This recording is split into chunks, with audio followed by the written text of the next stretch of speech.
वो लोगों को इकट्ठा करते हैं। इसमें हमारा नुकसान ये है कि हमारे जो लोग हैं, जो समण हैं, वो अलग अलग मतों में हैं, टूटे हुए, और वो एक दूसरे के मत के विरोध में खड़े हो जाते हैं, एक दूसरे के गुरु के विरोध में खड़े हो जाते हैं, एक दूसरे के धर्म के विरोध में खड़े हो जाते हैं, जाने में अनजाने में एक दूसरे के विरोधी हो जाते हैं, गुट बना लेते हैं। इससे हमारी संख्या इकट्ठी नहीं हो पाती। तो भारत में एक सिस्टम तो चलता है मजहब का, धर्म का, मत का, गुरु का, लोगों को इकट्ठा करने का, जिससे हमें फायदा नहीं है। दूसरा जो चलता है सिस्टम, वो चलता है राजनीति का। अलग अलग पार्टियां हैं, कई हजार पार्टियां हैं, लोग पार्टियों में आते जाते रहते हैं।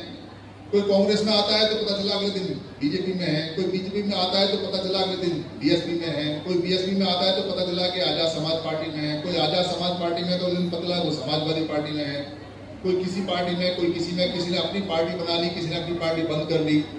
ये आवागमन चलता रहता है।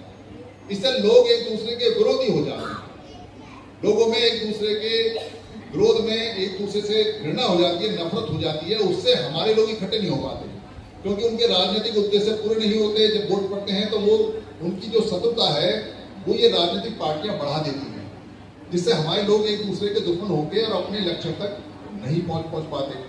तो बड़ी समस्या इसके अंदर हो जाती है। तीसरा तरीका जो इकट्ठा करने का चल रहा है, वो चल रहा है सामाजिक संगठनों का। सामाजिक संगठनों की संख्या 29 लाख है।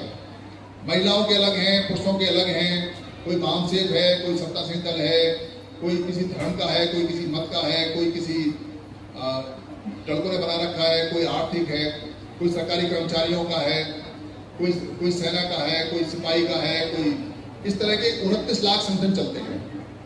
ये 29 लाख संगठन इकट्ठा करने के लिए हैं, पर ये इकट्ठा नहीं कर पा रहे हैं, बल्कि हमारे लोग इन संगठनों में टूटे हुए लोग हैं, और टूटे हुए रहते हैं, अलग अलग रहते हैं, एक दूसरे के विरुद्ध खड़े हो जाते हैं। ये 3 बड़े बड़े कारण हैं जिनसे लोग टूटे हुए हैं, और बाकी कारण है भाषा का, बाकी कारण है लोग जहाँ रहते हैं, किस क्षेत्र में रहते हैं, कोई बिहारी है, कोई बंगाली है, कोई हिमाचली है, कोई उत्तर प्रदेश का है, वहाँ में बटे हुए हैं। कोई भेद में आ जाते हैं, जो नर और नारी का भेद है उसमें हो जाते हैं।